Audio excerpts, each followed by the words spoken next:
Peraí, como é que é o processo, Edu? 3 pontinhos lá em cima e vai aparecer no menu lá, iniciar gravação. Tá, you are recording. Beleza, começou. Pessoal, então, bem-vindos. Estamos aqui no sexto webinário da Abrisco. Hoje nós vamos falar sobre RASOP aplicado em 3 diferentes indústrias, né? A indústria siderúrgica, a indústria química e a indústria do óleo e gás, né? A indústria siderúrgica é representada por Eduardo Almeida, que ele vai se apresentar daqui a pouquinho. A indústria química, representada por Ribeiro, que foi da Bayer por muitos anos, vai se apresentar daqui a pouquinho. E a indústria de óleo e gás, representada pelo nosso amigo Elton Santana, que trabalha na Petrobras em Poços. Então, gente, eu vou dar a primeira palavra ao nosso mais recente amigo, que é o Eduardo Almeida. Eduardo, por favor, se apresente. Primeiramente, boa noite a todos. É um grande prazer estar aqui com vocês, né? O Ribeiro até brincou na hora que nós entramos aqui, o Dr. Safety. Eu sou o proprietário do canal chamado Dr. Safety. Depois, quem tiver vontade, entre lá para conhecer o nosso trabalho. Meu nome é Eduardo Almeida, eu estou há 33 anos na indústria siderúrgica, né? Passei por 3 grandes empresas, a Pelgo Mineira, depois a Cesita, hoje a Peran South America, e hoje, atualmente, nos últimos 10 anos, faço agora em abril, 10 anos de Usiminas. Minha formação é engenheiro mecânico, mas desde 95 eu venho me dedicando aí à área de segurança do trabalho. Então, segurança do trabalho, meio ambiente, ergonomia, higiene ocupacional, e tive o prazer e a honra de ser aluno do Ribeiro e do Elton no curso de pós-graduação de segurança de processo, né? Na PUC, o Ribeiro, e no Senai Sequit, o Ribeiro e o Elton. Então, esse ramo na siderurgia ainda é muito novo, muito incipiente. A indústria siderúrgica começou a acordar para a segurança de processo por volta de 2016. Nós estamos falando 5 anos que esse tema realmente vem sendo abordado na siderurgia. Espero contribuir de alguma forma aqui hoje. Ribeiro. Bom, obrigado aí pela oportunidade. Acho que a Abrisco vai num caminho muito interessante com a liderança do Renato Mendes, que está aí, não querendo puxar o saco dele, porque ele não precisa disso. E a visão do Encontro do Saber, que ele está promovendo, a disseminação, troca do conhecimento, é uma coisa muito importante nessa nossa missão, né? Cada um de nós aí em preservar vidas, salvar ambiente e tudo mais. Trabalhei aí por muitos anos numa indústria química, e a indústria química, todos sabem que o acidente de Bhopal foi o grande divisor de águas para regulamentação da segurança de processo, que foi evoluindo, até que hoje estamos aí com a indústria química com uma experiência interessante, que transfere essa experiência através do CCPS para as outras indústrias. Eu vejo a indústria siderúrgica entrando, o óleo e gás já entrou uns 15 anos atrás também, o Elton vai falar mais sobre isso, e não tinha lá no início isso tão bem definido, mas acabou indo para o caminho da segurança de processo bem interessante. Então, como eu falei, trabalhei 30 anos na Baia, comecei como engenheiro mecânico com integridade de equipamentos, depois fui a segurança do trabalho, segurança de processo, onde fiquei só em segurança de processos 20 anos. Dos 30 de Baia, 10 foram integridade de equipamento, 20 segurança de processo, e depois fui na ânsia de aprofundamento, cheguei a fazer o doutorado na área de engenharia nuclear, voltada a análise de riscos quantitativos para reatores nucleares, que é uma outra área também, até onde eu estava comentando, né? A segurança do processo nuclear, ela acaba tendo tão forte outras coisas, que isso acaba permeado de modo diferente lá. Mas isso não é o motivo da discussão. Eu volto a palavra aí a Elton ou ao Renato para continuação. Elton. Ok, pessoal. Então, inicialmente, muito boa noite a todos, né? É uma grande satisfação poder estar aqui participando de mais essa edição do Encontro do Saber, né? Conforme o Renato disse, a gente fez uma primeira experiência lá o ano passado, e a despeito, né, de a gente demorar um tempo aí até encontrar exatamente qual era a veia de fazer, parece que a gente descobriu, né, Renato? Que bom. É uma satisfação estar aqui agora com os colegas Ribeiro e Eduardo, né?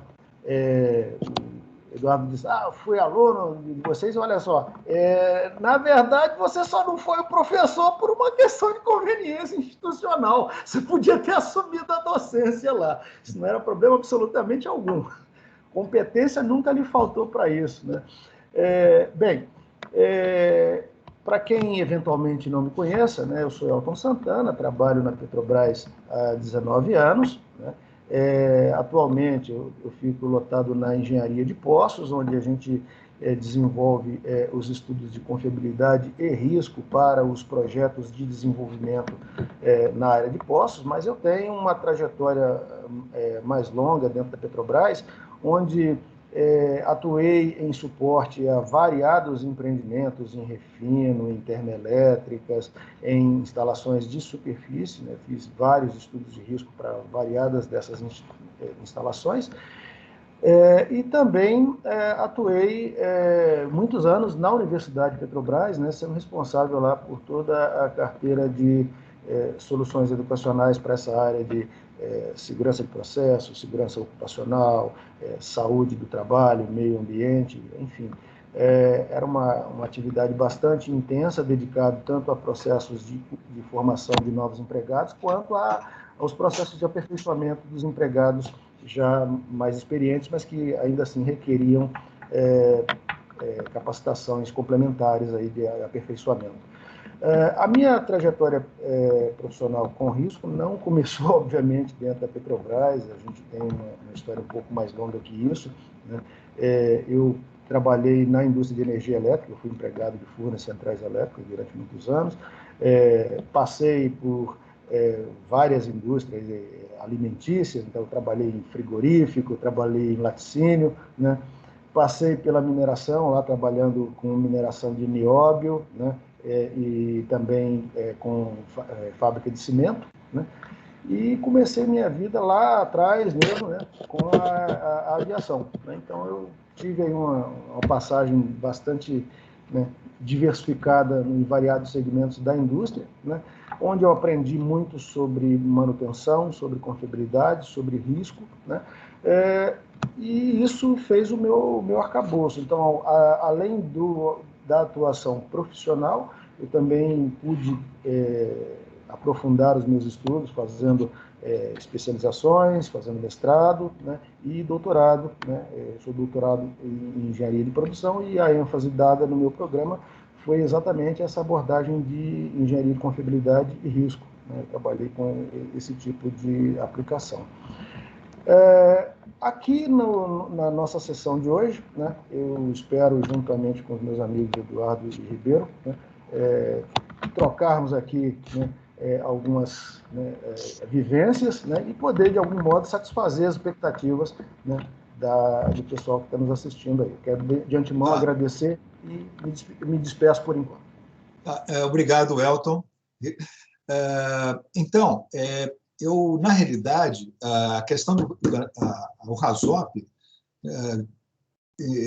a gente, nos anos 80, é que a gente começou a entender de RASOP na Petrobras, na realidade, final dos anos 80, que a gente fez várias visitas à indústria química.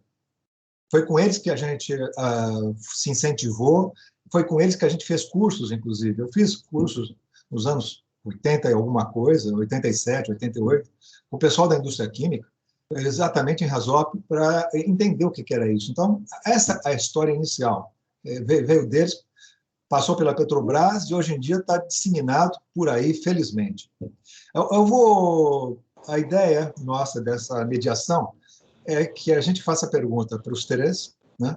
E os nossos amigos que estão nos ouvindo, eles segurem um pouquinho, anotem as suas questões também, porque daqui a uma hora, quando terminar esse papo aqui, ou menos de uma hora, né? Porque já começamos já há 10 minutos, a gente para, e aí vocês entrem fazendo 1000 perguntas aí a esses três amigos aqui, de 3 áreas diferentes. Então, a minha pergunta, eu vou começar essa pergunta com o Ribeiro, que é a indústria química.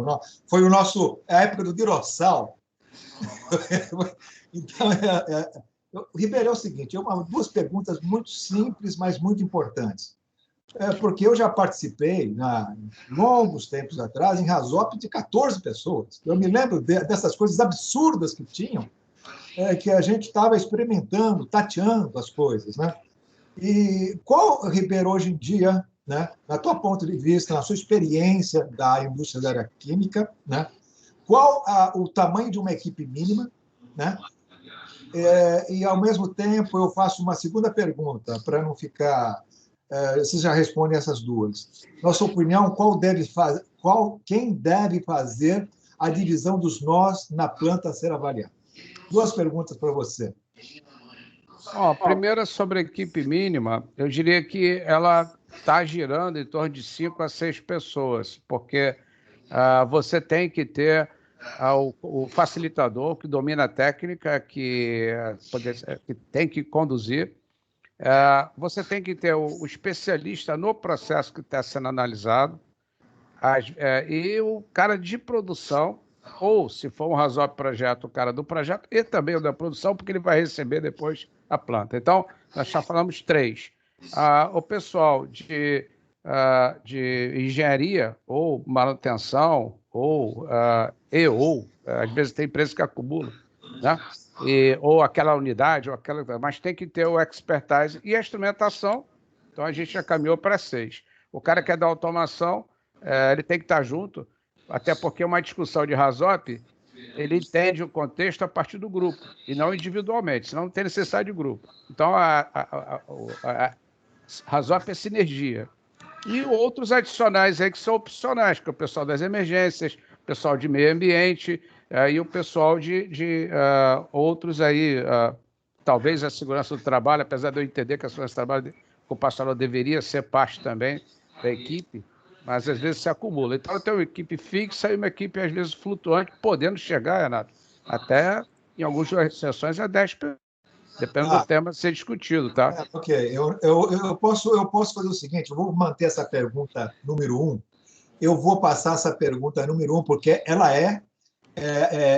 há uma discussão em cima disso daí, porque você colocou 10 caras numa sala. Vai ter muita gente tomando cafezinho e jogando carteado, daqui a pouco. Eu vou perguntar para o nosso amigo Eduardo. Eduardo, no ponto de vista da siderurgia, quantas pessoas você coloca na sala para fazer o RASOP? No processo siderúrgico, a gente tem uma variação muito grande, né? Bem diferente do processo químico. Evidentemente que essas funções aí que o Ribeiro citou são fundamentais, né? Não tem como... Alguém tem que conhecer bem o método, esse cara é imprescindível, o operador, o especialista do projeto, do processo. Mas quando a gente olha alguns casos, por exemplo, a gente estava fazendo recentemente o alto forno, né? Até na parte de projeto ainda, o alto forno que vai ser construído, e aí projetos também é fundamental, o cara da automação, o cara da manutenção, mas tinha algumas situações que a gente precisava de mais de um operador. Por quê? Aquele nó que estava sendo analisado, ele tinha um operador de cabine que controlava processos, mas tinha um operador do campo que também tinha ações em cima desse mesmo nó. Então, esse número, às vezes, ele tem que variar em função do nó que a gente está analisando. Mas eu sou da opinião, né? Eu acho que o Renato dá um pouco de entender disso, que uma equipe muito grande ela fica menos produtiva, eu concordo com isso.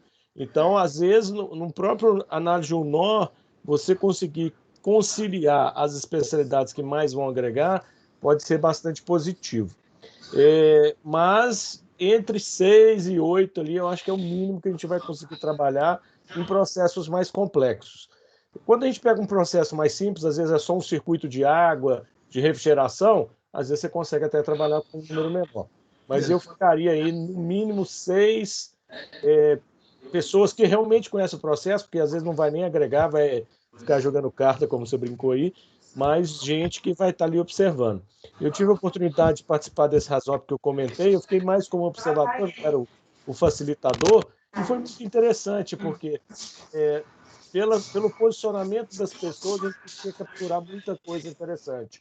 Então, às vezes, até tem um observador que nem participa, mas que observa como é que as pessoas estão colocando as suas visões, a gente consegue perceber coisas que às vezes não é da técnica, né? É mais de entender como é que as pessoas estão realmente colocando situações de risco para ganhar coisas no projeto ou para realmente resolver problemas? Tá bom, obrigado, Edu. Elton, e você? Porque hoje em dia você está em Poços, né? Isso. Como é que você, qual é uma equipe mínima que você usa para estudar? É porque é meio complicado o nó em Poços, né? Não, mas a dinâmica é muito parecida com o que a gente faz em instalação submarina ou em instalações de superfície.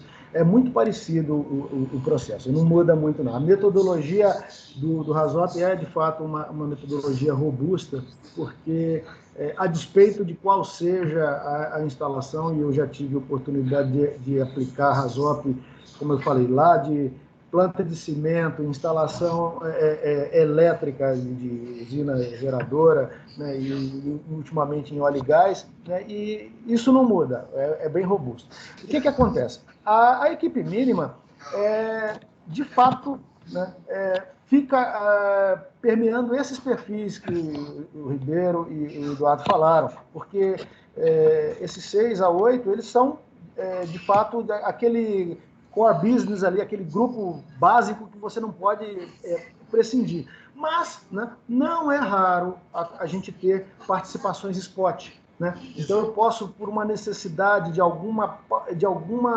detalhe operacional, falar, eu tenho uma coisa aqui que envolve conhecimento do cara de metalurgia. Eu só vou demandar esse cara durante um tempo específico para lhe dar aquele esclarecimento. Feita essa contribuição, ele se retira. Né? Mas a gente... Assim como o cara de manutenção, né? Assim como o cara de manutenção. Ele também não precisa ficar ali o tempo todo. Tem gente que vai estar lá o tempo todo. Então, se é um RASOP de projeto, o cara do projeto está lá, o cara da produção que vai receber a instalação tem que estar lá, porque ele tem que estar ciente disso, né? Então, é verdade. Uma parte do grupo precisa estar o tempo todo e outra parte pode ciclar conforme a necessidade. Eu só diria um detalhe adicional para fechar a minha resposta. O líder do estudo, né, que vai, obviamente, fechar essa composição com o coordenador que demandou o estudo, ele precisa estar ciente de que gente é uma variável que está dos dois lados. Ela pode favorecer a solução e pode piorar o problema. Então, gente demais pode complicar, porque você vai ter que gerenciar as pessoas, né? É uma competência que você, enquanto líder do estudo, vai ter que ter, é de ser um líder situacional. Né? E, às vezes, quando está no presencial, é mais fácil de sair um pau lá. Os caras vão discutir e aí você vai ter que sair daquela posição de o guardião da técnica, né? E começar a ser alguém que vai gerir relacionamentos. Né? Isso é uma coisa difícil. Mas uma coisa que você falou aí que é muito importante, eu acho que os piores RASOPs, assim, eu acho que, em termos de discussão, são aqueles em plantas existentes. Porque você pode ter pontos de vista diferentes da operação em relação ao mesmo processo, apesar de ter, às vezes, um único procedimento.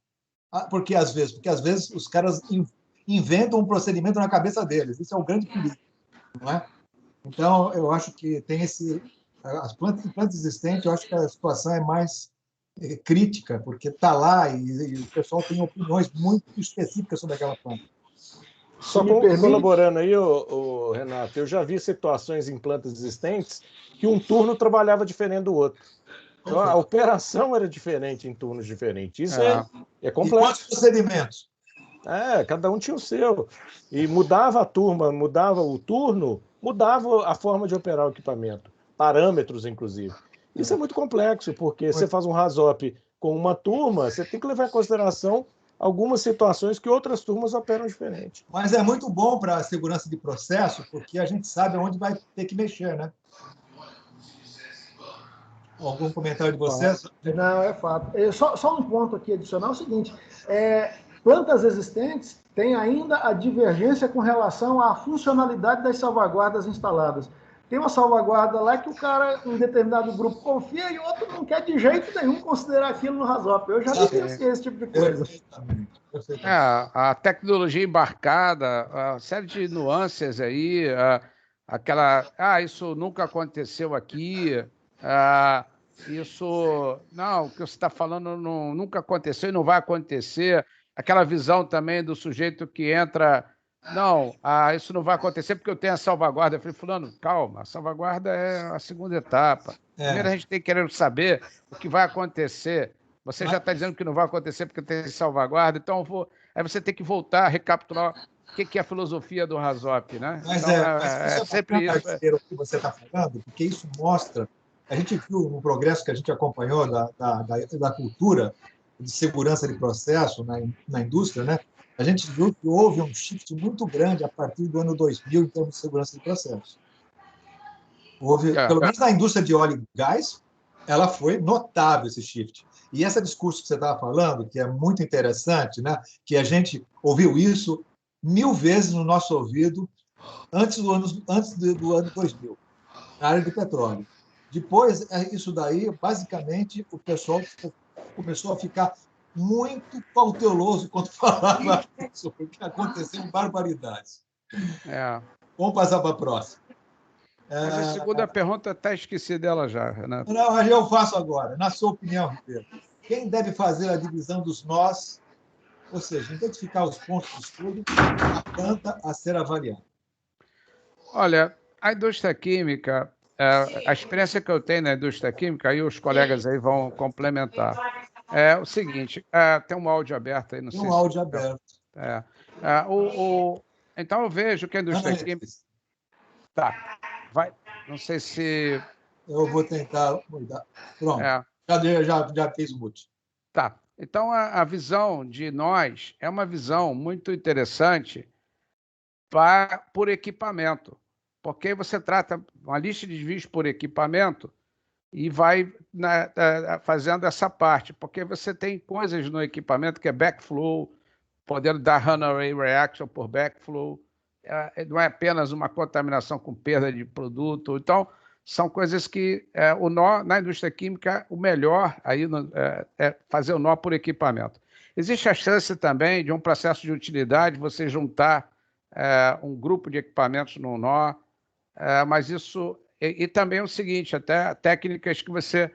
Será que Rasop o tempo todo é a única ferramenta de análise de risco? Então, você pode fazer uma combinatória de processos mais simples com uma análise por campo de risco, ou WARIF, ou estrutura do WARIF, que é o SWIFT, e depois você pegar a estrutura dessa de SWIFT ou WARIF e aonde for necessário aprofundar no Rasop. Então, há uma dinamicidade a ser vista. Mas, do ponto de vista de nós, de estudo, para a indústria química, o que eu mais vejo e mais aplicável é por equipamento.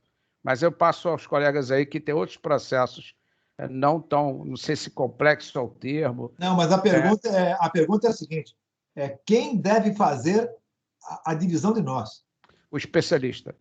Quem tem, essa é a obrigação do facilitador do Rasop. O especialista, o expert em Rasop ou Isso. O expert em processo?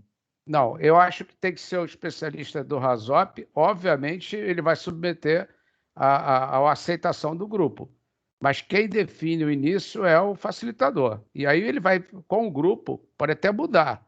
Mas a responsabilidade de definir os nós é a inerência do facilitador do Rasop. Assim eu tenho conduzido os estudos e outros colegas. Na realidade, eu fui em todo o universo da indústria que eu trabalhei, indústria química, é assim, mas pode mudar com um acordo com a equipe. Quer dizer, mas quem propõe os nós é o facilitador. Você propor e vai negociar na mesa, é isso, Ribeiro?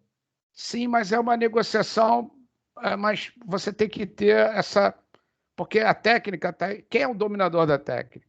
Então, se eu deixo livre para o grupo, eu perco o domínio da técnica. E a função do facilitador é que o Rasop saia dentro de um procedimento de Rasop estabelecido pela organização. Normalmente, você não vai para o Rasop com tanta liberdade. Não é o safety tool lá do Honeywell, por exemplo, adaptabilidade, não. Você tem uma regra da empresa aprovada e tem que ser cumprida.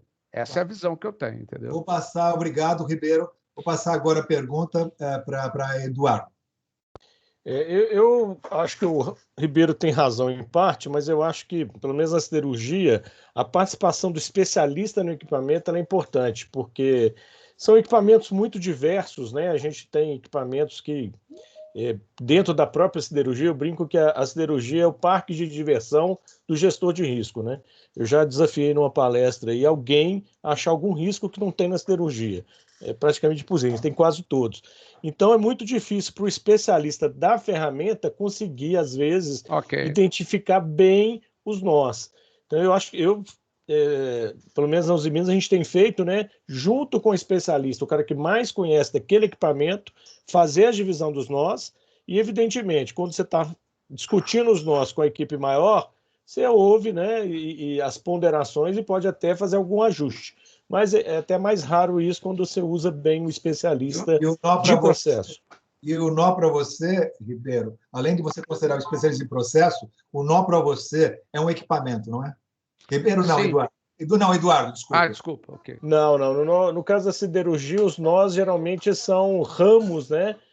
Porque, por exemplo, no alto forno eu tenho vários fluxos que vão gerar vários nós, né? Esse que a gente estava fazendo do alto forno 3 lá, que é o projeto, a gente teve mais de 25 nós. Então você pega lá o fluxo de ar do alto forno, depois você pega o fluxo de água da refrigeração, depois você pega o fluxo de gás que sai, que vai rodar os regeneradores e voltar para o Você pega por linha. Você pega por linha e as conexões, né? Alguns fluxos têm conexões. Então torna-se esse nó até mais complexo. Às vezes uma linha tem 2 nós por conta disso. Então o processo da siderurgia ele tem uma característica que é interessante. O alto forno, por exemplo, ele produz por batelada, mas ele tem um subproduto que é o gás de alto forno que é contínuo. Tá bom. Então, esses dois fluxos, eles interagem de uma forma que você precisa, talvez, analisar nós de uma forma mais quebrada. Então, é um pouco mais complexo pela característica. Interessante, porque o nó ele vai receber fluxo de um processo em batelada e contínuo. Exatamente. Então, isso você, às vezes, são parâmetros que servem para um nó e não serve para o outro. Você vai ter, às vezes, barreiras que servem para 2 nós, e às vezes a calibragem é complexa. Obrigado. Então, esse processo produtivo por ser... E tem muita sensibilidade do operador, né? Isso é um ponto que eu acho que vale destacar. O processo siderúrgico hoje ainda é muito pouco monitorado nos seus parâmetros.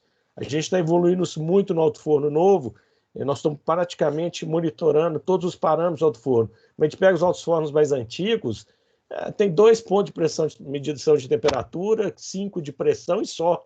Então, é muito difícil quando você vai fazer um RASOP, você pega esses parâmetros, o controle é mais visual, o cara vai ali, regula a ventaneira, que é onde entra o fluxo de ar, no olho, pela cor da chama, pela cor do que está acontecendo. E a gente tem trabalhado para diminuir isso, né? Para tornar o alto forno um equipamento em que o controle de processo seja mais, eu nem gosto da palavra automatizado, não, mas mais controlável nos seus parâmetros. Falou, interessante. Elton, a gente está aprendendo com o Eduardo. Muito, estou aprendendo muito com todo mundo aqui, pelo amor de Deus. Enfim, olha só, no óleo e gás, você sabe bem disso, Renato, você viveu isso durante muitos anos, essa definição dos nós, ela é feita geralmente pelo especialista do processo, né, e participação do especialista na técnica, ou seja, ele não faz isso sozinho, ele tem plenas condições, mas há um processo aí de uma etapa de validação e acordo para definir, por exemplo, a extensão do nó. Tem uma mudança de spec, isso vai ser considerado lá na mudança do nó. Tem uma válvula uma check valve lá que de repente pode ser que ela seja considerada como um limite, né, para um determinado nó por uma conveniência do estudo. Então, isso geralmente é feito, né, num comum acordo do especialista do processo com o especialista na técnica, né? Ele faz uma proposta, a gente faz uma validação e ajusta isso, né? Normalmente tem sido assim as experiências que eu tenho de RASOP. No que tange a essa questão dos nós, né? A gente considera o agrupamento de equipamentos, mas a gente também considera os modos de operação. Porque eu posso ter, por exemplo, numa unidade de coqueamento retardado, eu tenho várias fases, né? Então, para cada fase dessa, né, eu tenho um diferente alinhamento de válvulas e fluxos no sistema, e eu analiso cada um desses arranjos como sendo um nó distinto, embora seja basicamente o mesmo agrupamento de equipamentos, a condição operacional em que ele se encontra é distinta. Então, a gente faz essa divisão. A gente faz isso também com... eu fiz isso num estudo de uma instalação offshore, nos diferentes modos que eu posso ter para um sistema de injeção, né? Em função da carga que você está operando, você pode variar os distintos nós, e aí a gente faz essa análise em separado. Então, o agrupamento pode ser por equipamento, mas a gente também leva em consideração a variação que pode existir dos modos de operação. Tá? Tipicamente tem sido isso aí. Só queria aproveitar essa fala do Elton, que ele falou um ponto importante que para a gente da cirurgia é bem relevante, né? Por exemplo, o alto-forno é um equipamento que ele consome menos, dá menos problema e funciona melhor se ele tiver na aceleração máxima. Então, isso que você falou, né, o modo de operação é muito importante, porque às vezes a gente precisa reduzir um alto-forno porque está parando uma cearia. Muda completamente a operação. Então, esses dois modos diferentes de operação têm que ser avaliados no RASOP. E, às vezes, até mesmo a divisão de um nó é necessária por causa disso. Porque você vai, às vezes, parar um sistema e isso vai afetar a operação. Então, a esse ponto aí, eu acho que é bem relevante, viu? Na indústria de petróleo, a gente considera muito o steady state, né, basicamente. Né? Dificilmente a gente trabalha em range. Mas na indústria química, Ribeiro, você também trabalha com batelada e com processos que estão sofrendo alterações, né, também, não é? Sim, a ideia é essa mesmo, e corroborando o que os colegas falaram, muitas vezes você tem situações, na hora de definir nós, a gente volta na indústria química, ela vai na engenharia química tradicional, operações unitárias e a parte de processo step by step lá no desenvolvimento do próprio processo químico. Então, induz a nós por equipamento, mas tem casos aí, igual os colegas falaram, que são melhor fazer essa visão, agrupamento, dependendo do processo, para facilitar a vida da reunião e a dinamicidade, senão ela acaba ficando muito também travada. Agora, aí, sobre batelada, é uma situação realmente até complicada do ponto de vista que automatizar uma batelada, né? Então, quer dizer, essa é outra visão, que às vezes a batelada ela é feita, aí, a preparação de certo. Vou preparar uma solução de sulfúrico a 20%, como é que eu preparo isso? A partir de 98%, eu compro um tambor de 98% e preparo uma solução de 20%. Então, quer dizer, é uma batelada. E se você, essa visão, se adicionar muito rapidamente o ácido na água, leva à exotermia, o tanque, normalmente, que faz a solução de 20% é de fibra, passou de 100 graus Celsius, perde a integridade, daqui a pouco está desabando o tanque pela fábrica fora. Então, essas coisinhas assim são dinamicidades, e aí sim, converge a necessidade o cara da técnica propor e fechar, com certeza, com o cara dominador da tecnologia do processo. Beleza. Né? Você é obrigado, Eduardo, a saber que existe exotermia de adição de ácido na água? Entendeu? Então, não, você é engenheiro mecânico, eu também. Quer dizer, aprendi isso porque eu trabalhei na indústria química, mas não tive na graduação essa visão. Então, nós... Elton, acho que é engenheiro químico também, não? Mecânico. Também, são 3 engenheiros mecânicos. 3 engenheiros mecânicos. Não, mas também na área de petróleo, se você eu vou colocar água num tanque de óleo combustível, vai acontecer um grande problema. Você pode ter você tem um fenômeno físico de você tem um aumento de volume do vapor dentro daquele óleo quente. Função de estado físico, Isso é porque vocês não viram ainda o aço caindo em cima da água, mas tudo bem. Imagina, né? A passagem do estado líquido para o gasoso numa velocidade imensa, né? Ou tem o GNL também. Então é isso, gente. Explode na hora que ele... O RASOP vem nessa dimensão. Rollover, né? Bom, vamos passar agora para uma outra pergunta que a gente sabe, né? que a gente tem lá, estão fazendo o RASOP, você define o desvio, você define a possível causa daquele desvio, né? Baixo fluxo, por exemplo. Você tem os possíveis efeitos daquela causa, né? Você tem o modo de detecção, tem a salvaguarda e tem as recomendações. Basicamente, é uma folha sem ranqueamento de RASOP, né? Agora, eu pergunto, no RASOP, você considera que o modo de detecção ele pode falhar? Como é que você considera no RASOP o modo de detecção? Ele é sempre perfeito ou se caso você definir que ele pode falhar, como proceder? Ribeiro? Bom, você começa... vamos usar o raciocínio das barreiras de proteção da LOPA, onde a primeira visão é a segurança inerente, a segunda é um controle básico de processo, que é esse que você talvez esteja falando que pode falhar. A segunda então, de acordo com o nível de risco, você vai aumentando as camadas de proteção.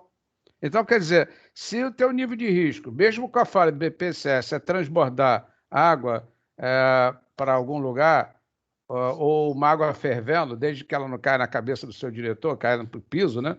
Então, o desvio pode ser um desvio, água fervendo caindo no chão é uma coisa. Você quer na cabeça do seu diretor, o desvio vai para a estratosfera. Você vai, é o modo de detecção, é o diretor. Exatamente. Então, a tua visão, então, subindo as camadas de proteção, você vai ter aí, depois do Basic Process Control System, o BPSS, a camada da instrumentação de segurança, e depois outra camada, se for o caso ainda, de acordo com a gente chama lá do Safety Integrity Level, aí depois o Naegeli, o Guilherme, aí, se ele estiver a bordo, que também vai ver isso. Depois ele comenta. Depois é uma live com ele depois aí sobre instrumentação de segurança, né? Vai dar a dica aí. Então, vai depois. Essa parte, então, as camadas vão. Então, é possível e você deve... A falha do controle de instrumentação de controle BPSS é sim colocada em ponta e, às vezes, a alternativa pode ser uma medida organizacional dependendo do risco ou uma nova medida de instrumentação adicional ao processo. Eu vou dar uma puxada agora, porque senão a gente tem várias perguntas aqui para fazer. Você concorda, Edu, com isso? Que você tem que considerar a falha do modo de detecção? O RASOP tem uma certa limitação, né, quando a gente pensa em falhas múltiplas. Esse é um ponto importante, talvez outras ferramentas precisam ser agregadas ao estudo. Mas quando a gente olha para a siderurgia, a gente tem um problema sério, porque o processo siderúrgico, até porque trabalhamos com metal líquido, ele tem um nível de sujidade, de poeira metálica, de poeira de sílica, de poeiras de forma geral, muito grande. E isso afeta em demasia o processo de detecção, né? A gente tem, por exemplo, medições de oxigênio em que o sistema de 15 em 15 minutos tem que fazer um retrolimpeza para ele poder manter a medição correta. E isso é um problema né, que tem que ser levado em consideração. Se aquilo for muito crítico, você vai ter que apelar para redundância, para sistemas diferentes. Então, sem dúvida, é um ponto relevante, sim. Elton. Renato, é o seguinte, quando eu trabalhava só com instalações acima da linha d'água, né, uma premissa que a gente assumia é que o modo de detecção não falha, dá para confiar nele. Mas, meu amigo, abaixo da linha d'água o mundo é bem diferente. É muito diferente. Porque você tem poucos, né? Poucos modos de detecção.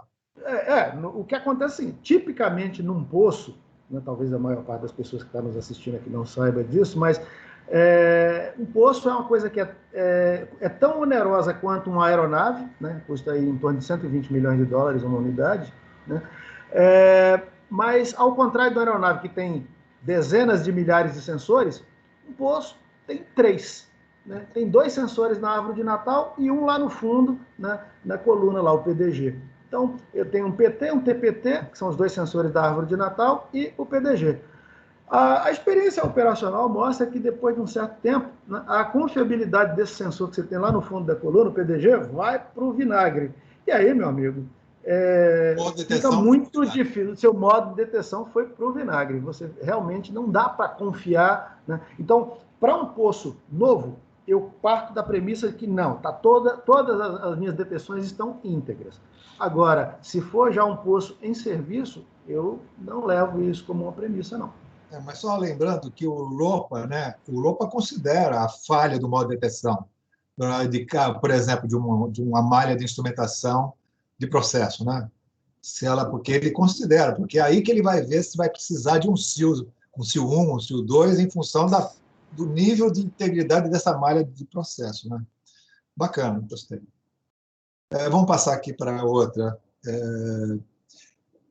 Comente sobre a documentação que pode impactar o RASOP. A gente pode fazer um RASOP sem documentação, gente? Como é que é isso?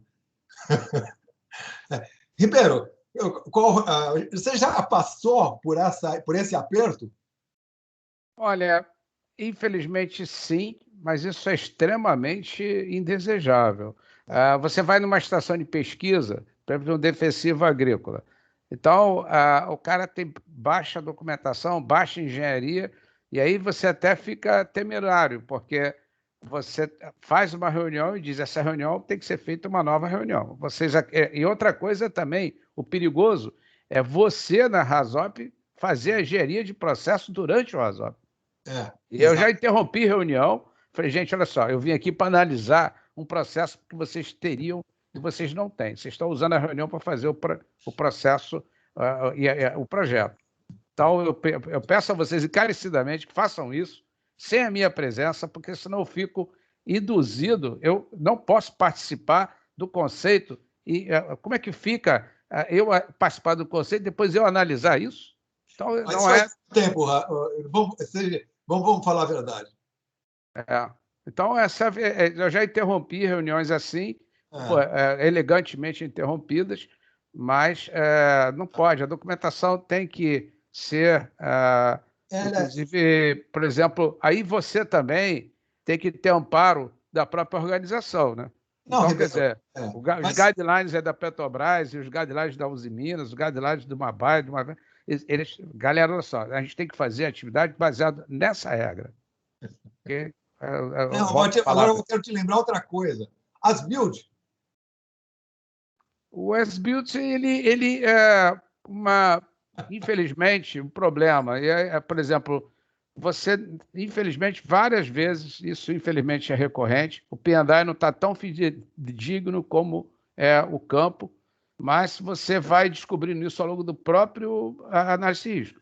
Você pega os caras na contradição, espera aí, o instrumento está dizendo isso aqui, mas isso não tem no campo? Ou está faltando aqui no fluxograma?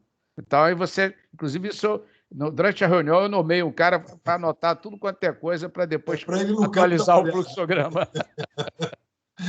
Bom, obrigado. Edu, eu acho que a tua resposta vai ser muito semelhante. Eu sou da opinião que é melhor um péssimo RASOP do que nenhum RASOP. Ok. Né? É melhor você conhecer o risco, mesmo que de uma maneira ainda ruim, do que não conhecê-lo. Mas essa briga é muito importante. Recentemente, a gente estava numa reunião de benchmark com outra empresa e a gente estava discutindo exatamente quanto tempo você leva para fazer um RASOP. Às vezes, pegamos um equipamento padrão lá, 2 meses. Tem 1 ano que a gente está tentando e a gente não consegue ter a documentação adequada. Eu falei assim, nunca terás. Nunca terás. Pega a melhor documentação que você tem, registra com muita precisão qual é a versão, qual é a data do que você está usando, e uma das recomendações provavelmente é melhorar a documentação. Mas se você esperar ter toda a documentação excelente para fazer, nunca fará. Concordo com o Ribeiro. Também não pode ser o outro extremo, né? Não tem nada e vai fazer o projeto conceptivo. Não, aí é muito ruim. Mas o mínimo que você tiver, por mais desatualizado, e aí, às vezes, os caras, por isso que eu comentei que às vezes ter um observador no processo é importante, porque esse observador vai conseguir perceber isso. Está muito diferente o que os caras estão falando dos documentos que a gente tem. Então, isso é um problema que eu acho que a gente nunca vai resolver, mas a gente tem sempre que buscar a utopia do documento atualizado, as build perfeito. Um outro ponto só que eu queria colocar rapidamente é gestão de mudanças. Gestão de mudança é a maior praga que existe, gente. Ninguém consegue fazer aquilo de uma forma perfeita e na hora que você vai fazer um RASOP, você descobre um monte de mudanças que não foram registradas adequadamente, né? Infelizmente, pelo menos no mundo que eu vivo, ainda é um grande problema. O as-build é sempre uma desgraceira para qualquer lugar, para uma planta existente ou para a gestão de mudanças. Fala, Elton. Olha, eu vou dizer uma coisa, parece que vocês estavam contando a minha história, viu? Porque nesses anos todos aí de RASOP, meus amigos, olha, nunca aconteceu um único RASOP que a gente não encontrasse inconsistências no desenho. Então, você pega lá aquele monte de PNID e, pô, parece que a gente está lá para fazer revisão do desenho, né? Porque toda hora tem alguma inconsistência. Então, além disso, né? Os relatórios que a gente utiliza de suporte nem sempre estão no seu estágio de maior maturidade, né? Então, a gente, às vezes, encontra coisas que ainda não estão muito bem definidas e a gente vai para o RASOP com um grau de incerteza, né, que incomoda. Isso não quer dizer que a gente não está fazendo um estudo com seriedade. Não se trata disso. É porque, de fato, a concatenação dos tempos e movimentos aí para poder dar conta do andamento do projeto com as envergaduras que eles costumam ter, não é realmente uma tarefa das mais fáceis. Certa vez, fazendo um estudo, chegou para mim lá um anúncio, né, de um software que fazia esse tipo de análise de forma automática. Você entra lá com o PNID, né, o arquivo lá, vetorizado do PNID, e sai do outro lado lá um RASOP. Né? Falei, pô, se esse negócio pegasse um desses desenhos que eu pego aqui para fazer análise, ele não ia conseguir estudar absolutamente nada, porque definitivamente ia sair uma coisa muito enviesada. Então, com relação a essa questão da documentação, não só o volume de documentos a ser examinado é grande, mas eu diria que a gente costuma ter algumas dificuldades com a atualização deles, né?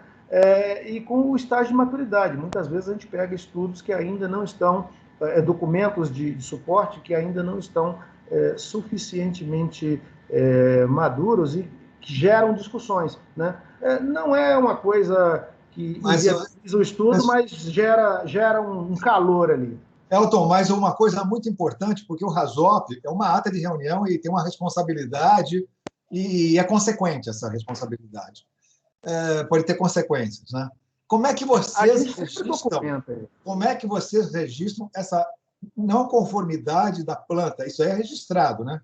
Que em tal ponto não tem uma conformidade, em outro não tem conformidade. A gente sempre documenta, é uma solicitação de modificação de projeto, né?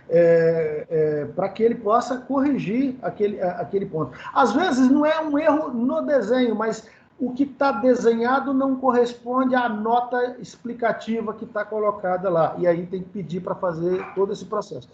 Garantir consistência documental para que o estudo tenha rastreabilidade, porque feita aquela entrega, esse estudo, nas fases posteriores, vai se submeter a novas revisões. O grupo que vai pegar a etapa posterior de revisão não pode esbarrar no mesmo problema que eu peguei lá no projeto básico. Ele está lá no detalhamento, as pendências de detalhamento não podem ser as mesmas do básico, né?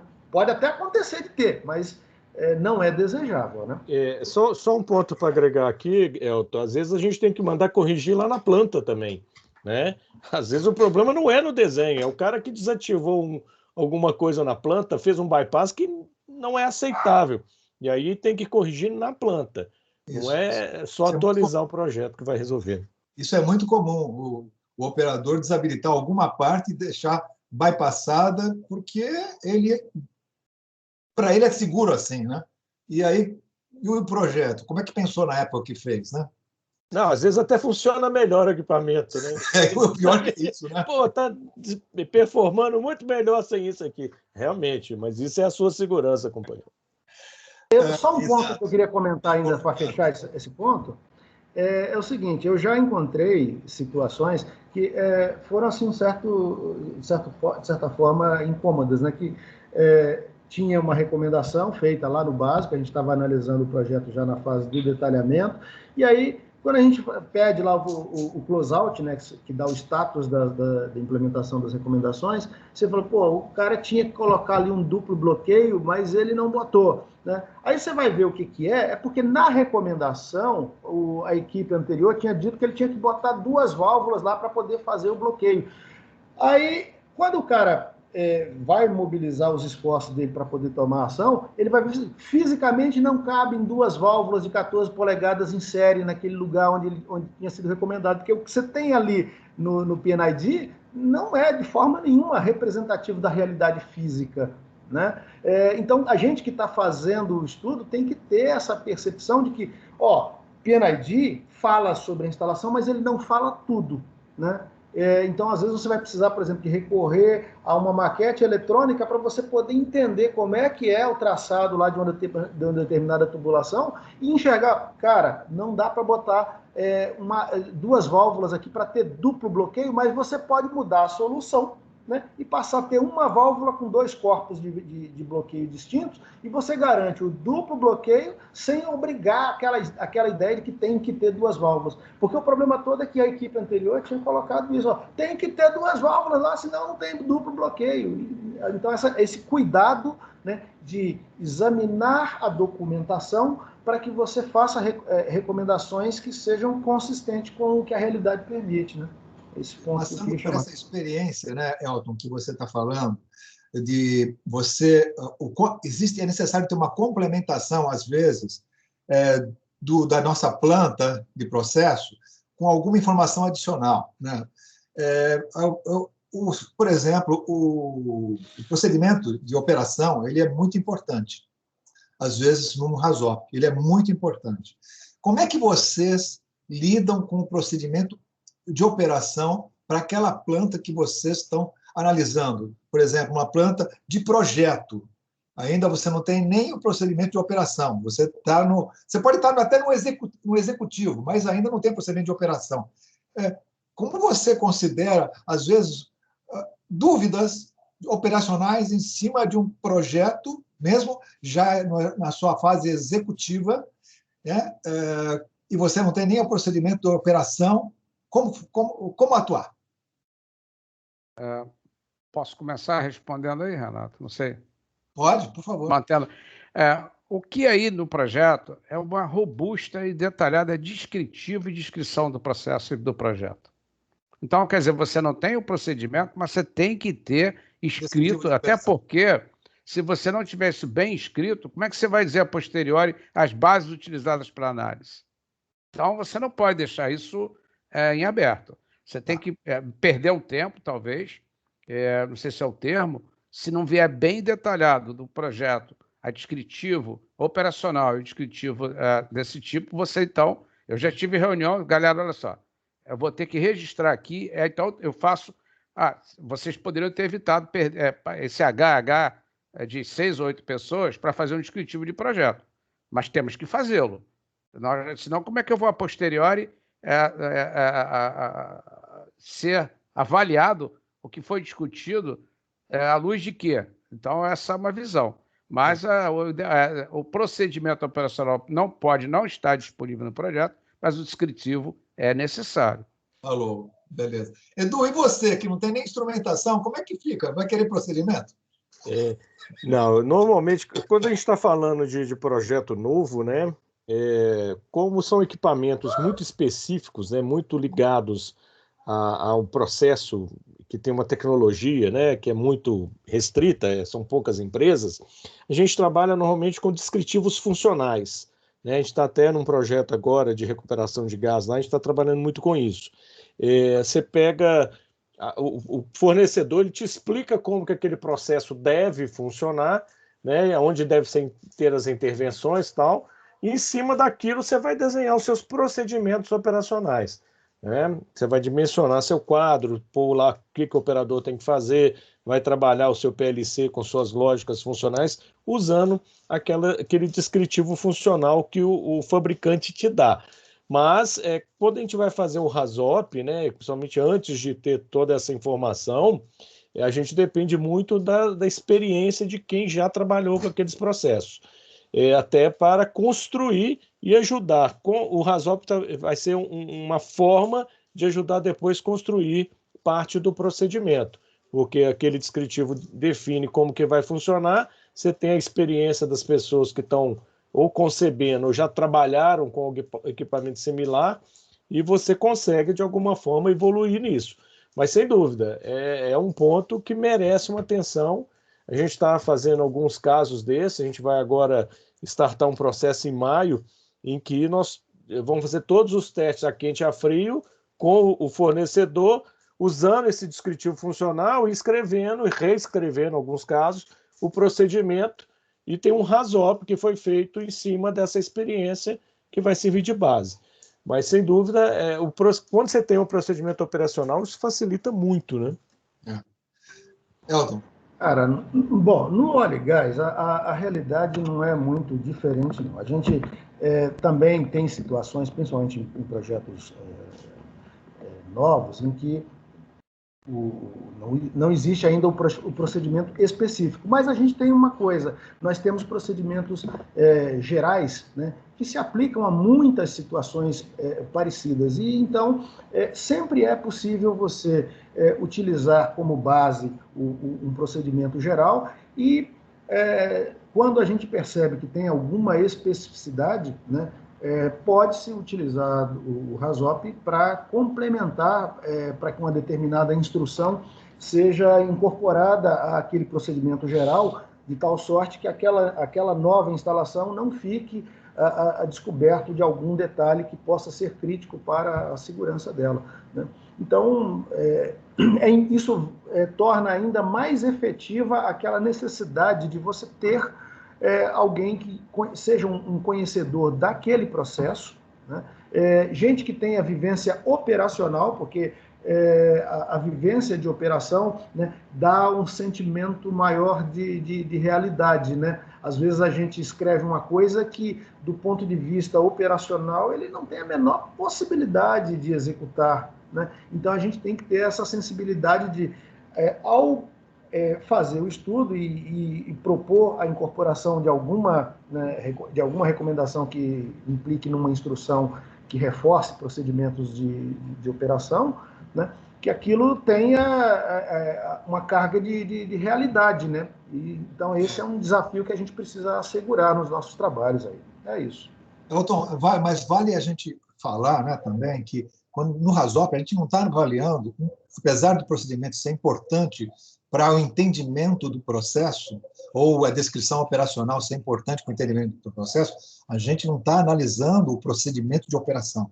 Porque o procedimento de operação é uma outra etapa durante se a gente quiser ser mais justo, preliminar ao comissionamento. Deveria ser analisado o procedimento. Exatamente. E depois você vai precisar, inclusive, revisá-lo, né? Exatamente, um task analysis para avaliar o procedimento, que não é o nosso papo aqui, deixar bem claro que são coisas diferentes. Análise de procedimento de processo é uma coisa pouco desenvolvida, e é um task analysis que a gente vai trazer isso aqui mais à frente. Eu vou fazer uma pergunta. Renato, só um ponto. De fato, você tem toda a razão.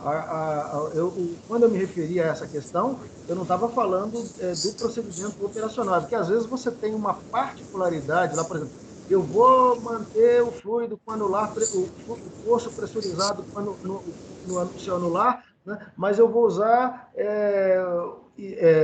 ar comprimido, eu vou usar nitrogênio. Então, esse tipo de particularidade é que precisa ser especificada, né? Não é no contexto geral. A gente conhece bem esse tipo de instalação, né?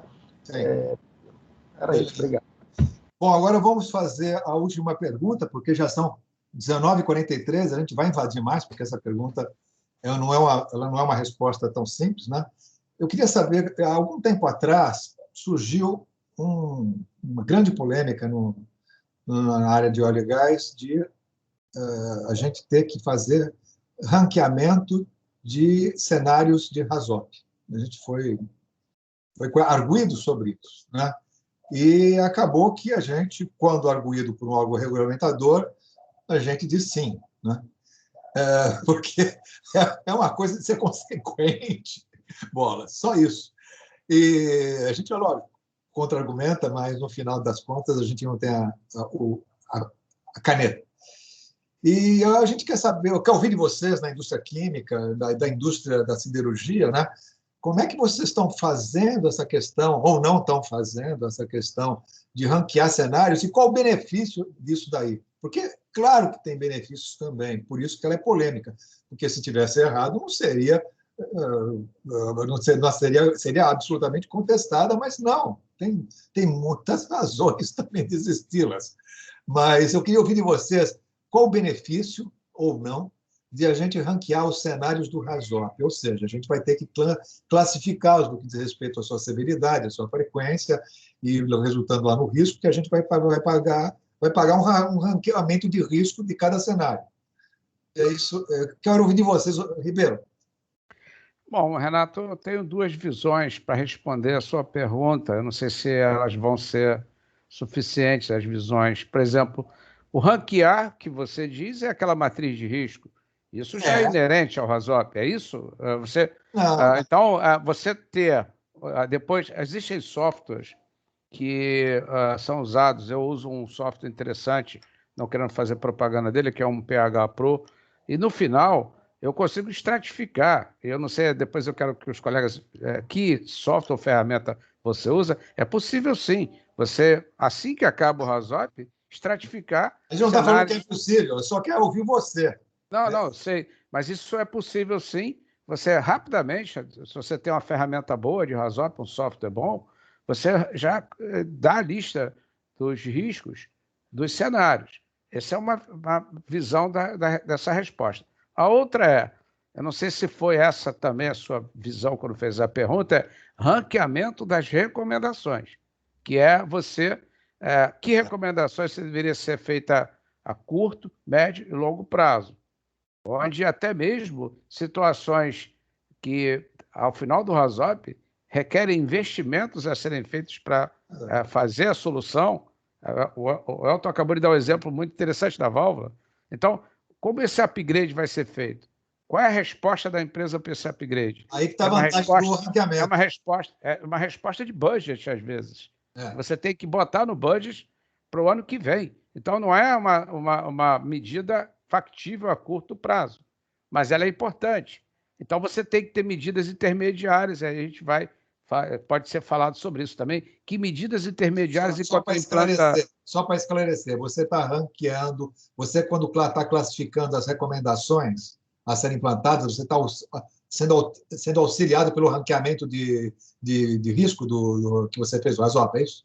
Com certeza. Você, na recomendação, ela veio de que risco? Perfeito, risco alto, médio ou baixo? E aí você também... Uma das respostas. Esse ranqueamento do risco remete ao ranqueamento das recomendações. E aí você, na recomendação, até mesmo, você pode chegar ao final de uma análise e dizer, caramba, a gente está com risco aqui altíssimo, hein, companheiro? E está fora, inclusive, da aceitabilidade, regra da própria empresa. Quer dizer, então, se isso for encontrado, e não é comum, mas é possível, e também não é tão incomum, a experiência aqui é que quando você chega nesse ponto, então, quer dizer, não vou entrar nesse detalhe de capilaridade para não ficar me perder muito na resposta, mas o ranqueamento, tanto do risco, resulta no ranqueamento da recomendação, porque qual é a ação depois do RASOP? É um plano de ação. Raramente você sai do RASOP sem recomendação. Obrigado, Ribeiro. Edu, o que você me diz? Não, essa pergunta é muito interessante, principalmente numa indústria como a siderurgia, que está começando nesse mundo da segurança do processo, né? Cada capinada que a gente dá, a gente tira 300 minhocas, né? Então, a gente tem que tomar muito cuidado com isso, porque o CAPEX e o OPEX são bastante limitados. Eu não consigo resolver todos os problemas numa única rodada de RASOP, digamos assim.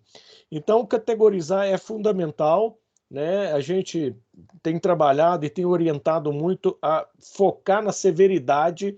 A severidade, às vezes, é mais importante do que, às vezes, o risco em si, Porque às vezes você tem um cenário de médio risco, mas a severidade é muito alta, e esse não pode ficar de fora de uma avaliação. Então a gente tem buscado mais olhar para a severidade do que até para o risco em si. É lógico que se tem severidade alta e probabilidade alta, vai ser risco alto, não vai fugir, né? Mas a severidade tem sido mais importante. Agora, quando você faz um RASOP, tem desvios, né, que vão aparecer em vários nós, em vários segmentos. Então, às vezes, quando se categoriza, é preciso que no final você avalie a diluição de algumas medidas que você fez em um nó ou outro, que pode impactar em algumas severidades, em alguns riscos. Então, não basta só naquela primeira rodada fazer isso. Na volta, né, quando você fizer uma revisão, é importante avaliar se alguns riscos não foram diluídos com medidas, com barreiras, com salvaguardas que a gente colocou durante o trabalho. Mas, sem dúvida nenhuma, e a gente tem feito essa experiência, né? E nós focamos e levamos. É muito interessante, você chega na diretoria para apresentar as recomendações, né, como o Ribeiro falou, e a primeira pergunta é: precisamos priorizar? A gente fala: não, isso aqui já está com foco naquilo que é alta severidade. A gente não gastou a energia nesse momento inicial para coisas que são de baixa severidade, porque não vamos conseguir implantar tudo que a gente precisa numa primeira rodada. Tá ótimo. Beleza. Cultura de segurança, né? Tá muito claro isso. Elton. Senhores, olha só, a nossa prática no óleo e gás não era originalmente a de fazer essa categorização, essa classificação aí. Como é que a classificação sempre foi feita para APR, né? Então aquela categorização de frequência, severidade e grau de risco, isso sempre foi feito quando a gente tinha estudos de APR. Para a RASOP não era uma tradição nossa fazer isso. Quando aprendi RASOP, né, eu aprendi dessa forma dita canônica, né, que foi lá como os criadores do RASOP, né, desenvolveram essa ferramenta lá no fim dos anos 60 e início de 70, né, eles criaram sem essa classificação de categoria de frequência, severidade e risco, né, e isso foi como ela se espalhou. Ela entrou no mundo do óleo e gás, né, sem fazer esse tipo de categorização, né? Mas aí, como o Renato bem pontuou, por uma demanda que a gente teve do regulador, a gente acabou, né, fazendo movimentos aí de aproximação e de entendimento dos benefícios, da viabilidade de se fazer esse tipo de trabalho. Então, há uma série de discussões no sentido de tornar esse processo algo amplo, sistêmico e consistente, né? Porém, não é a tradição, porque nós fomos formados naquela escola, né, mais canônica do RASOP, conforme estabeleceram lá os seus desenvolvedores, né, de não fazer dessa maneira. A primeira vez que eu tive notícia de categorização de RASOP foi quando eu estava vendo um livro do professor Richard Thornton, lá da West Virginia University, em que ele apresentou lá num exercício, né, um RASOP classificado. Falei: esse cara misturou RASOP com APR, né? E para a gente que estava acostumado com classificação de frequência, severidade e risco em APR, quando vê aquilo num documento de RASOP, foi um estranhamento, né? Mas, em todo caso, né, é o movimento que está sendo articulado nesse momento, é a incorporação desse processo de categorização de frequência, severidade e risco nos estudos de RASOP, né? Só aproveitar a sua fala aí, Elton, eu acho que você tocou um ponto importante, né? Pelo menos para a gente da siderurgia, a gente está aprendendo muito com isso. Não dá para usar só RASOP ou só APP-APR. Em muitos casos, essas duas ferramentas são complementares e fundamental que sejam complementares, né? A gente tem geralmente começado com uma APR e focado nos sistemas que têm fluxo com o RASOP. Isso tem funcionado muito bem para a gente. Ok. Verdade, não existe uma ferramenta só. São complementações, né? Bom, gente, muito obrigado, gostei muito desse perguntas e respostas, mas agora vamos deixar também os nossos ouvintes aí não serem mais ouvintes, mas serem parlantes aí. Chegou o momento de perguntas e respostas. Pessoal, É César Leal. Como vai, César? Vou bem, tudo. Eu gostaria de começar parabenizando os apresentadores, são pessoas com bastante experiência na área. Eu teria duas coisinhas que eu gostaria de saber a opinião dos apresentadores. Eu tenho algumas décadas na área e já fiz muitas dezenas de RASOPs ao longo da minha vida. Uma coisa que eu aprendi ao longo dos anos foi que, e chegou à conclusão, para mim que está sedimentada, é que o fator mais importante na obtenção de um bom RASOP é o conhecimento e a experiência dos participantes. Não é a minha experiência de especialista em RASOP, que o que determina a qualidade final é ter gente que conheça bem o sistema e que eles rapidamente aprendem como aplicar a técnica. Então, eu não sei se vocês esposariam da mesma ideia. A segunda, eu gostaria de saber a opinião de vocês sobre algo que eu tenho visto em alguns RASOPs, que é uma espécie de mistura do RASOP com segurança operacional. Então, lá pelas tantas, está sendo feito lá um desvio, apresenta-se um cenário, classifica-se, mas de repente aparece lá uma entrada em ambiente confinado, como sendo um cenário possível dentro do RASOP, ou uma queda em altura. Eu acho que, se o objetivo é levantar todos os possíveis cenários de acidente, poderia ser até pensar em fazer uma combinação. Mas eu sempre tive o RASOP como sendo segurança de processo. Então, esses riscos da segurança operacional, quando incluídas junto, me parece uma coisa... Então, eu gostaria também de saber a opinião de vocês a respeito desse tipo esse approach. Podemos começar com o Eduardo, que está no horário, começando agora com o Eduardo. Vamos lá. Eu concordo em parte com o que o Leal falou, da questão que é muito importante o especialista conhecer. Mas eu acho que o expert, né, de RASOP, ele faz só RASOP. Então, ele passa a ter algumas habilidades que o cara do processo não tem, né, que é a leitura do cenário, perceber, o Elton falou um pouco disso, né, fazer aquela relação entre as pessoas, fazer as pessoas falarem, fazer o cara, né, tirar, porque às vezes tem um cara muito expert no grupo, ele inibe os outros. Então o cara do RASOP, que está ali, o especialista em RASOP, ele às vezes nem conhece do processo, isso é até bem normal, mas ele sabe tirar das pessoas que estão na equipe aquilo que é o conhecimento necessário e sabe equilibrar, né? Porque às vezes no meio daquele grupo tem um gerente, por exemplo, já aconteceu isso, ou um grande especialista que o cara é um papa ali. Os outros ficam muito inibidos e ficam até com vergonha de abrir a boca. Então, esse especialista ele tem que saber fazer isso acontecer e, às vezes, até dar uma retada naquele cara que é o grande especialista para baixar a bola dele e permitir que outros falem. Esse é um ponto. O segundo ponto que você perguntou foi relacionado à segurança operacional. Eu acho que no RASOP não cabe mesmo.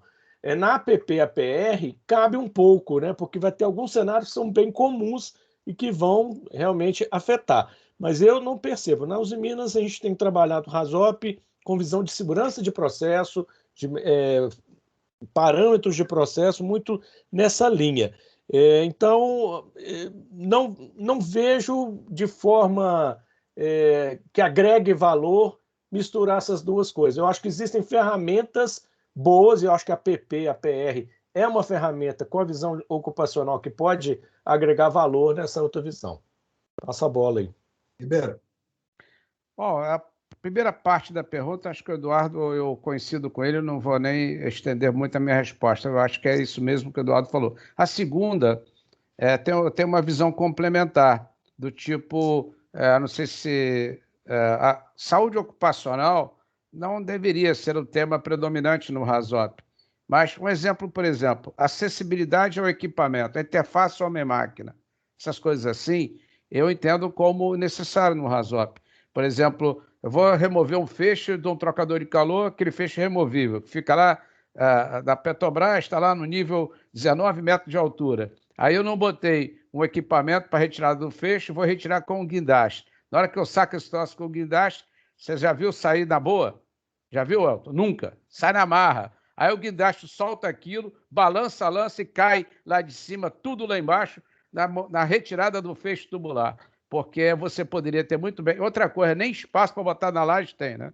Às vezes. E você olha o cenário, tem que montar um andame, quando vai ver, o projeto foi falho e deixou aquilo vulnerável. Então, essas partes de acessibilidade, e a revisão de segurança do planta existente é feita em 5 anos.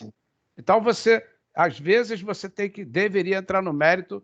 Eu já vi um caso de uma indústria farmacêutica, do cara tirar um motor de dentro da área técnica para manutenção, teve que contratar um guindaste de uma lança daquelas de quase 40 metros, porque ninguém conseguia subir na parte técnica para arrancar o motor. Então, a acessibilidade foi totalmente inadequada. Então, essas coisas vale a pena, e a discussão interface homem-máquina, e ainda vou mais longe ainda. As indústrias, em geral, hoje, a nova geração, não sei se é das revisões de segurança, partindo do princípio que empresas já estão fazendo isso há mais tempo, hoje vão na dimensão do machinery safety, que hoje a gente chama de NR12. Então, quer dizer, essa segurança de máquinas aplicadas à RASOP é também uma nova tendência. Isso pode ser separado como objeto de análise de saúde ocupacional ou exposição à saúde do trabalhador, ou pode ser no RASOP. Não existe uma regra, mas várias empresas estão caminhando, revisando seus guidelines, botando a bordo a segurança das máquinas. Mas é perigoso isso, né, Ribeiro? Porque o público que está dentro de uma reunião de RASOP é de segurança de processo.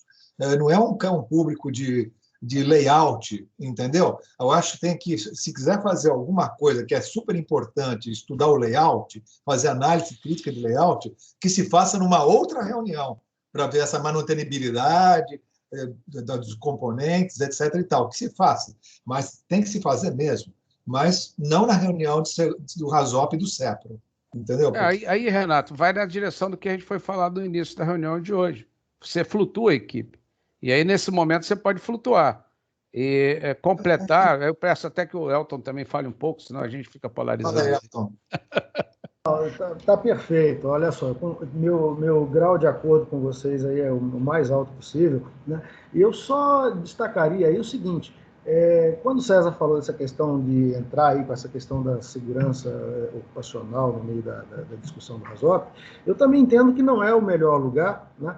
Mas a gente tem que saber separar, né, o que são cenários puramente ocupacionais e o que são cenários que são produzidos pelo erro humano, porque uma das fragilidades que a gente tem nos estudos de RASOP é o quê? A gente potencializa muito em a falha de malha de controle do equipamento do sistema tal, né? Mas aí na hora de abordar a questão do erro humano, né, a gente percebe que existe aí um esforço grande aí a ser empreendido para que o RASOP ganhe mais robustez nesse ponto, tá? Então é esse aspecto que eu chamaria... Seria a análise dos procedimentos operacionais. E fatores humanos, eu acho que... Fatores humanos. Fatores humanos. Cognitivos, etc. Você pode fazer um Safety Critical Task Analysis ou pode fazer um RASOP humano. Isso. Tem uma oportunidade de complementando sempre. Sim, é isso aí. Guilherme Nager pediu... Tem pergunta. Meu Deus do céu, agora estou ocupado. Deixa eu boa noite a todos. Porque pergunta do Guilherme é pergunta de prova. Agora com licença, eu não estudei. A gente já conseguiu responder ao César, isso aqui é importante, né? Não vou perguntar nada não, só queria em primeiro lugar parabenizar os debatedores, gostei muito da participação de todos aí, e eu só queria fazer um comentário em relação àquela questão da categorização do risco em RASOP.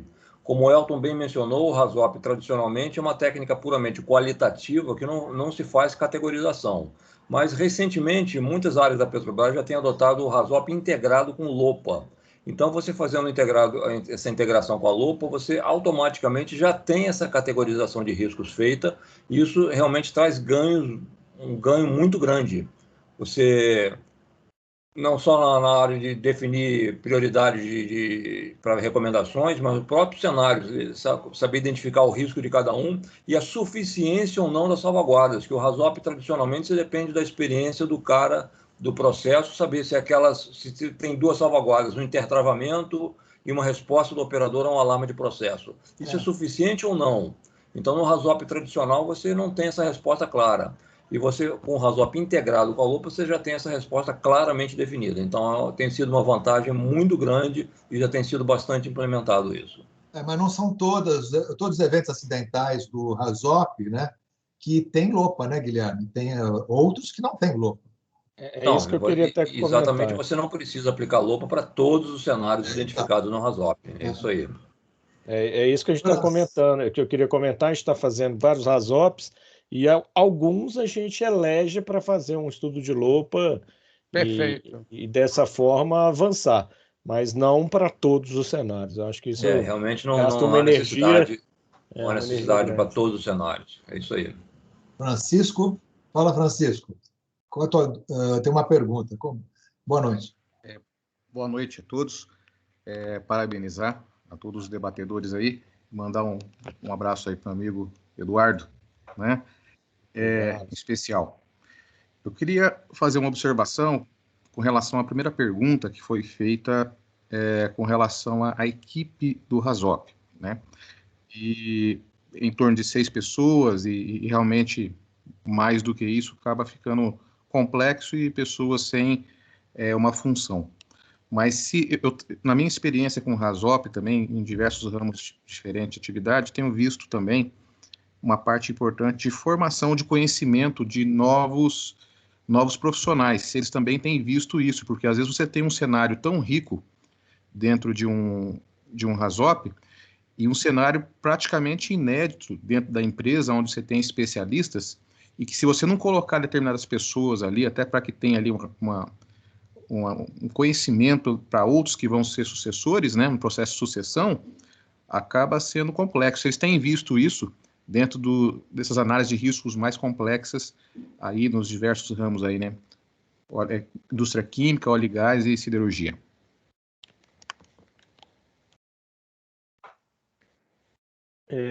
Deixa eu falar um pouquinho aqui, né? O que a gente tem encontrado, e muitas vezes é um grande problema, é a indisponibilidade das pessoas na execução do RASOP.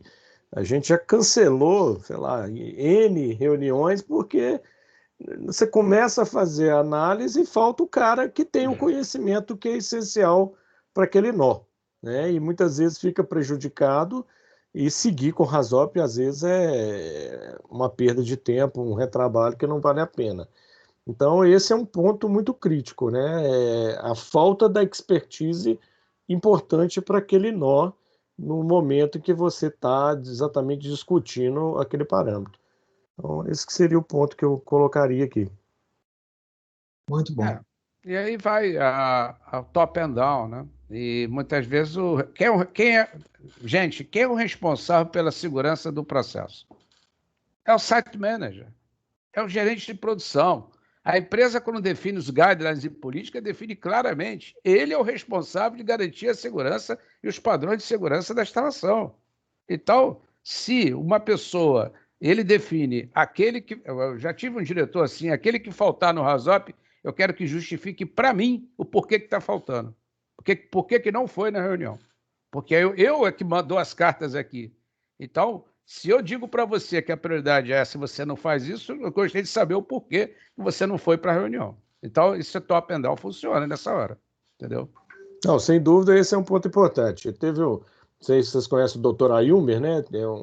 Tem até uma live dele lá no nosso canal. Ele fala uma coisa que é muito importante. Segurança é importante, produção é urgente.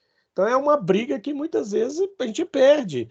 E quando você tem um grupo aí de 8, 6 pessoas, falta um, e às vezes... Mas aí vai no top-down, é o que você falou, Ribeiro. Aí tem que vir um apertão de cima para baixo para coisa... Cultura de segurança mesmo. Isso. Que não forma de um dia para o outro, né? É uma coisa que a dor ajuda bastante. Eu queria só fazer um comentário sobre essa pergunta, né? É uma tentação, de fato, a gente trazer o pessoal mais novo para poder discutir um cenário complexo, inédito, né? Mas é algo que tem que ser feito assim com muito cuidado, porque sessões de RASOP, quando elas começam, digamos assim, a ficar muito populares, né, há uma tendência à perda de controle, e aí o andamento do trabalho pode encontrar aí algumas impedâncias. Então, em que pese ser uma tentação, né, levar as pessoas que estão